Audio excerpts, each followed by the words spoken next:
Altså. Nej, altså Zumba, ikke? Det er simpelthen en ren fedtsmelter. Lad mig lige komme med et godt eksempel, ikke? Mig selv. Før jeg startede på Zumba, ikke? Der var jeg faktisk gået hen og blev felagen. Jeg var blevet dællet i det, ikke? Jeg havde udviklet det, man kalder muffin-talje. Altså, hvor dejen lige vokser ud over kanten. Helt symmetrisk hele vejen rundt, ikke? Hele vejen ned der, ikke? Det har jeg simpelthen udviklet. Så siger jeg til mig selv, Torben, sådan giver du ikke se ud. Så jeg startede på Zumba, ikke? Og så skete der mirakler. Prøv lige en gang så lækkerier der. Ej, jeg er selv glad ved det der, altså, ikke? Som et spændt trommeskin, ikke? Ej, du er da helt rød i kampen, lille mor. Det er da helt... Du er svær at få øjenkontakt med. Det er heroppe, det foregår. Der var vi, ja. Så var vi der, ikke? Jeg kan godt mærke. Nå, jeg må hellere trække ned, for ikke at friste, ikke? Nej, det der. Goodie. Lad mig lige gennemgå grundprincipperne inden for det, vi kalder oceansk Zumba. Der gør vi det, vi deler kroppen op i 3 klodser. Klods 1, klods 2, klods 3, 3 klodser. Som jeg plejer at sige til herreholdene, det er kun 1 klods mere, end I plejer at holde styr på. Så.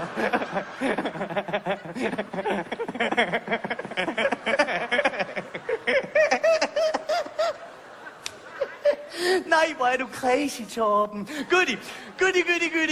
Sådan er jeg bare. Nej, lad mig lige lægge ud med klods nummer 1. Det er benene, det er dem, der laver Zumba-trinene. Og de ser sådan her ud, ikke?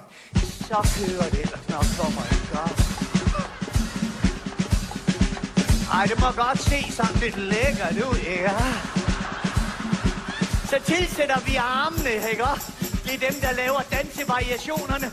Den, jeg laver for jer lige nu, det er den, der her Egypteren uden stegsans. Den går direkte over i den, vi kalder salatslyngen, som er den her.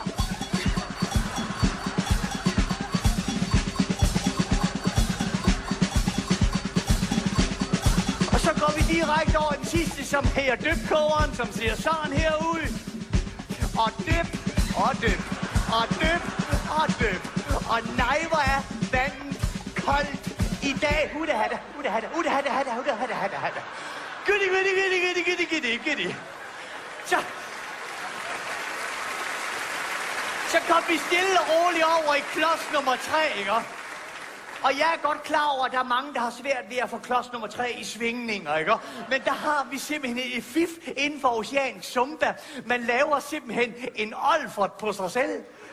God gammeldags olfert, man tager lige fat i underbenklæderne bag til, og så hiver man ellers bare godt op, ikke? Så skal vi lige have fat. Sådan der, så hiver man lige op i. Sådan der. Så en grundregel, det er, at de skal op i festhøjde, ikke? Når de så er...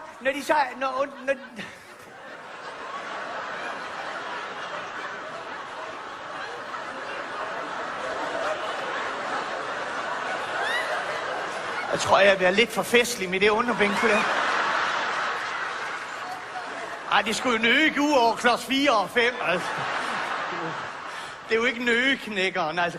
Goodie, nu går øvelsen simpelthen ud på, at man stille og roligt danser underbenklæderne ud igen. Det er meget nemt, man gør sådan her. Sådan der, jeg gør så ryger det ud. Så nemt som ingenting. Hvad fanden sker der nu dernede?